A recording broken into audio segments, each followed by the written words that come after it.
Okay, I am going to switch to my set. Unfortunately, it's not exactly going to be comparing apples to apples, even though they're both 20B1s. So one difference right away is this is from a TV only set and the other one's from a combo, so the power supply is a little different. But also, this has a different sync separator circuit. The other chassis is a newer version and uses a 12AU7. This is older and uses a 6AU6. Hopefully that won't make too much of a difference. Now when it comes to the oscillator and vertical output, I believe the circuits are identical. There's the same two mica caps, 6SN7 oscillator, 6K6 output, same value resistors throughout this area.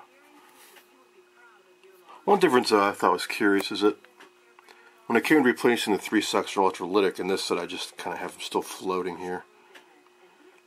But in the other chassis there was an unused terminal on this terminal strip and I mounted one of the caps here. Clearly I can't do that in this case, they're all used. Also notice this area is a bit different where the focus control is, and there were some bleeder resistors. So the other set had a big, I think it was a 2.2K resistor, like 2 watt in this area. That might be what this is. I also notice this terminal strip is broken loose, so I better reattach that. And instead of the 3K resistor being mounted over here on this set, it's mounted in here. Alright, but I think otherwise differences are very, very minor. It's funny looking at a set that I restored, I don't know, 4 years ago now. So, I've used a lot of this orange heat shrink tubing back then. I think I got that from Just Radios. Nowadays I'm using black. And I don't use these giant Sprague orange drops anymore. One, I don't think they make them anymore. And two, if you can't find them, they're expensive. And three, they really don't fit that well anyways because they're so big and the leads kind of, they're not axial.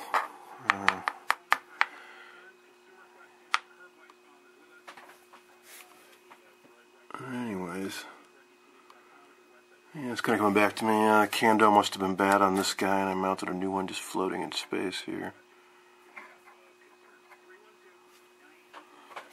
Alright, so I need to remount that transformer, and I'll see about securing this loose terminal strip here, and then fire this thing up, and get a scope on it, and check out what kind of waveforms we get down here. Alright, I've got this chassis fired up, I got my scope on the vertical oscillator, and guess what? It's got a curve in it too. So, I think this investigation is at an end, and that's just how these sets work. So while I got this up here, I am going to get it all tuned up before I put it back in the cabinet, because it had some issue with, it seemed like the contrast was really washed out. And also I didn't realize that these capacitors weren't secured all that well, so I'll get this squared away, then I'll get the other one back up here, tweak it as best I can, and call it done.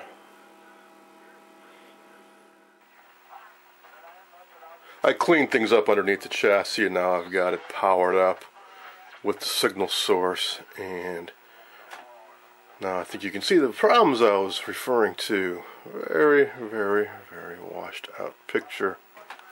Basically the only way you can see anything is to turn off the lights and turn the brightness and contrast way down.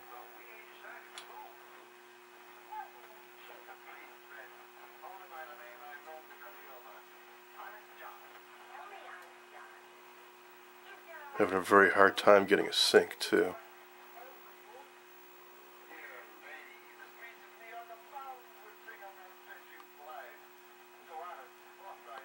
It sure seems to me like a really weak signal.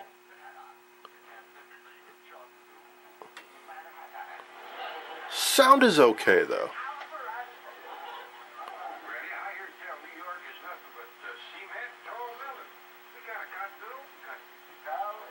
So what could be the problem? Well, one, weak tube. Here's the twin X coming in with the signal. So anything suspect from here on, here back.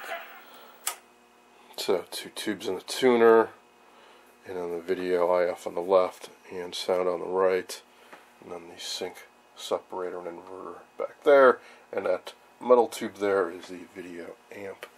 So I'm going to check all those tubes. I think I already did when I first noticed this problem some months back, but I'm not 100% sure I did all the tubes. So I'll double check those. Assuming they're all okay, I think it could be a problem with the AGC. As it sure seems like there isn't enough gain coming through, which would affect both the contrast and the sync being so bad.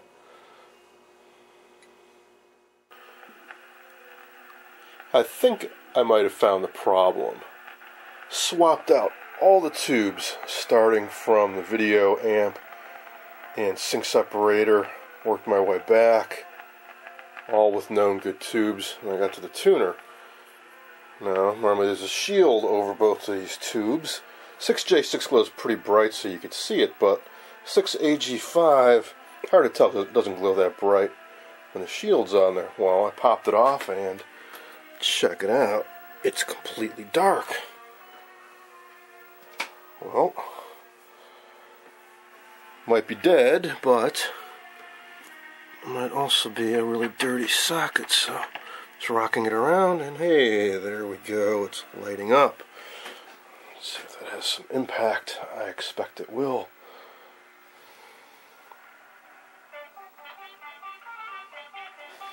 Yeah, I'd say that's better. Alright.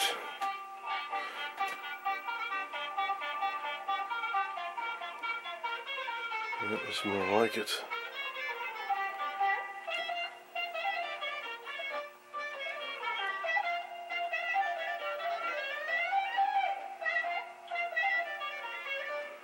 Alright, so I wish all the fixes were that simple. It's a private affair, in honor of our 5th anniversary.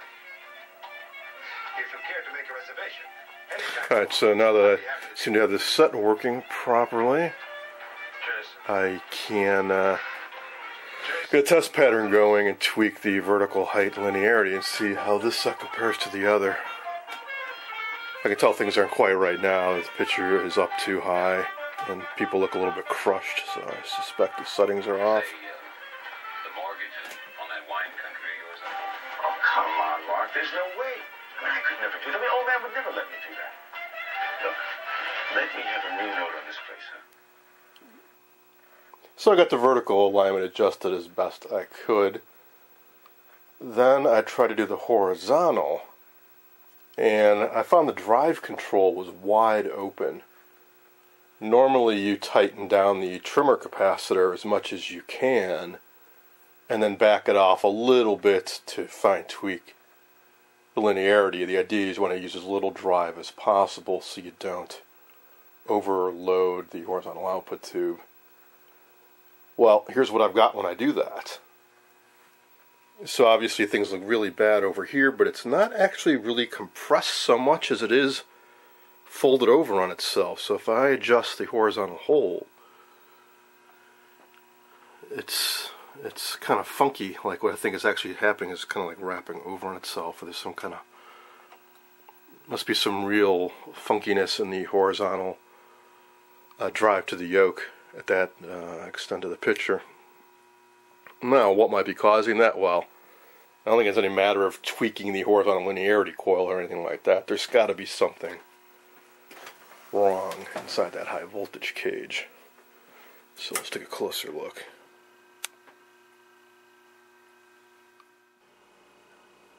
Here's a better look at the back of the set. Here's that horizontal drive, trimmer capacitor, and there's a linearity control.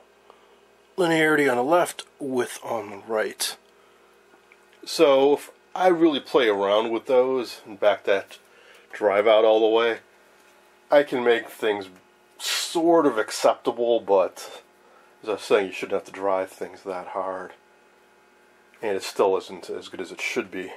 So what might be the problem? Well, I don't think I ever did any work inside this high voltage cage.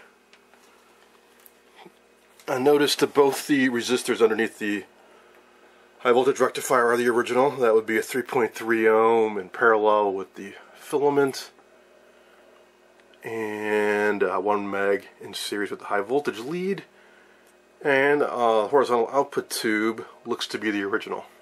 So it might be weak, so that could definitely be a problem. Also be a problem with the damper tube. But what I suspect is my old friend, the power resistor, is hiding inside the cage on all these early Admiral sets. So just like in the other 20B1 chassis, this one may be open. Now, not so easy to check with the metal box in place, so I think we'll just go ahead and unmount that. 1/4-inch sheet metal screws around the perimeter. That way I can get under here and check those resistors as well.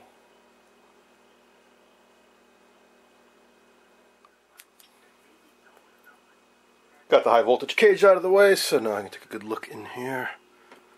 Flyback's a bit rusty, but definitely not worth the effort to try removing it and cleaning the rust off. It'll just a little light surface corrosion, won't hurt anything. What I will do though is clean this out. I'll loosen up these screws and the ceramic supports and clean this all out like I did with the other chassis and check those resistors. Now how about this guy? Well, it is an Admiral part, 61A12-1, so it could very well be the original, which means my speculation was wrong.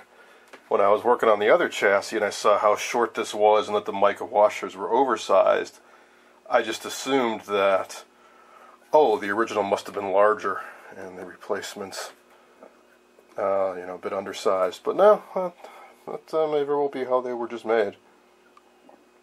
So, got my ohm meter hooked up. What do you suppose we're going to find?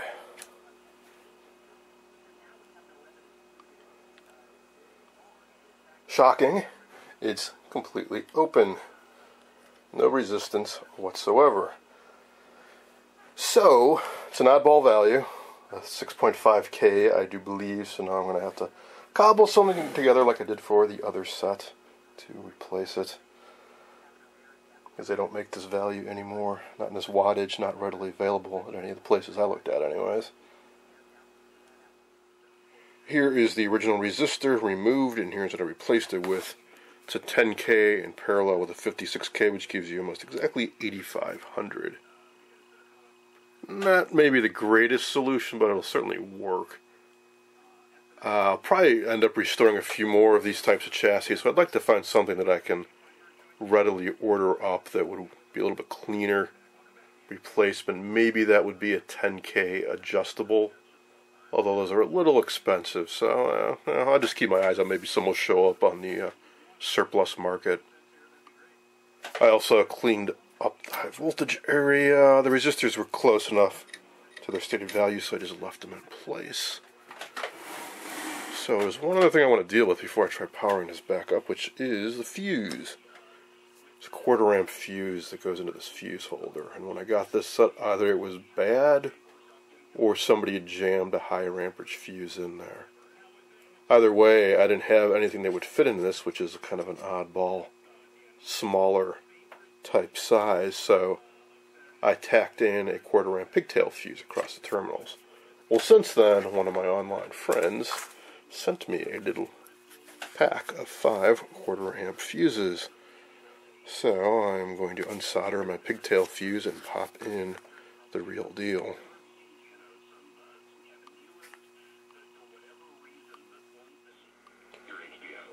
There we go, that fuse fits in there perfectly.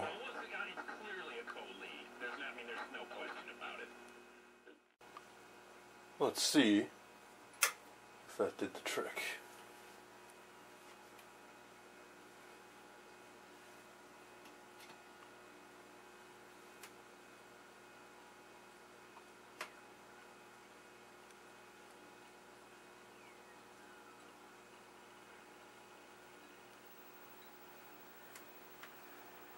Yeah, that's looking better already.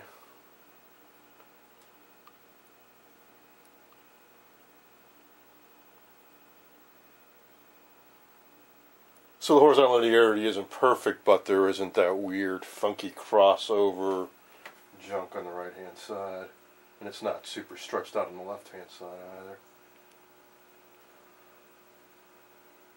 Alright, cool. So, play around a little bit with the drive linearity controls now. And I think this set will be done.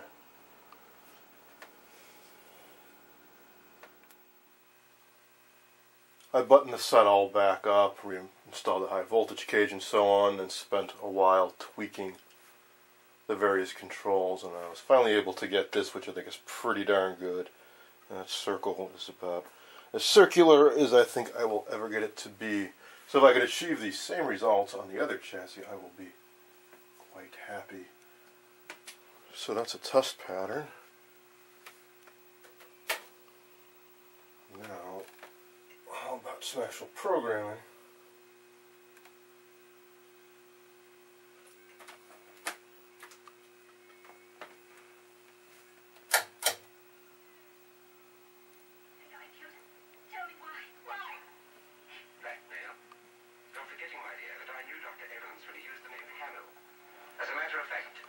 I engaged him to meet you at Ellen's party and to treat you.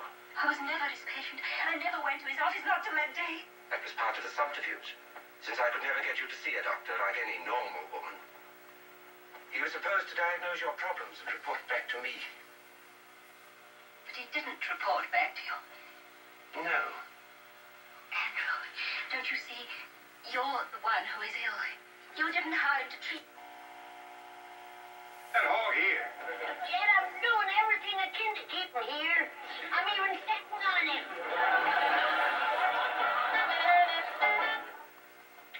Okay, let's go.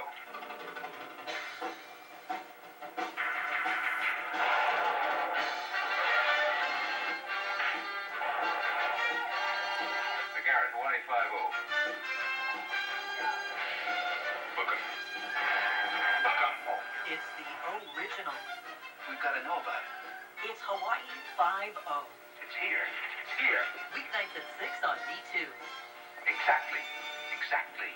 Are you a man over 40 and feeling tired, losing muscle, have less romantic drive? Then call now for the Ageless Male Free Testosterone Giveaway. For the first time ever, not just 100 or 1,000, but every man who... Finally, here it is back together in its cabinet. I refinished this some time ago, and since then I got a little ding in the top, but it's a nice thing about lacquer. It'd be very easy to touch that up and buff it out. No one will ever notice. Otherwise, the set is very nice. So let's take one last look at it playing.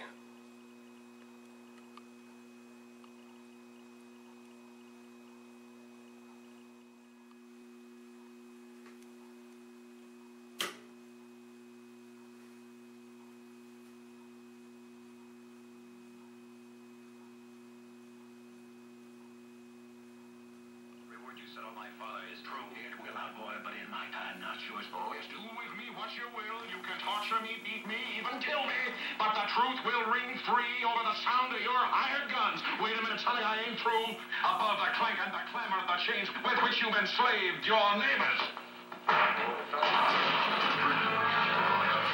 They can beat me, they can kill me, but the truth shall set us all free.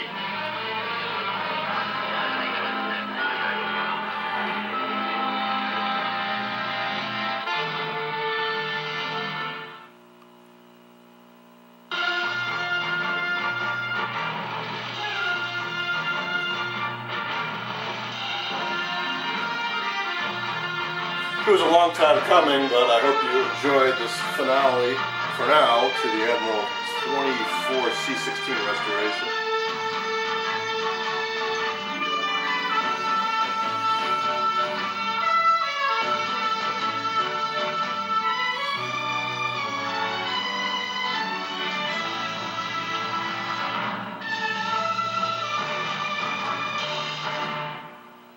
Sundays take a 4-hour tour with Gilligan's Island. The Brady Brunch. And all the stars on the Love Boat.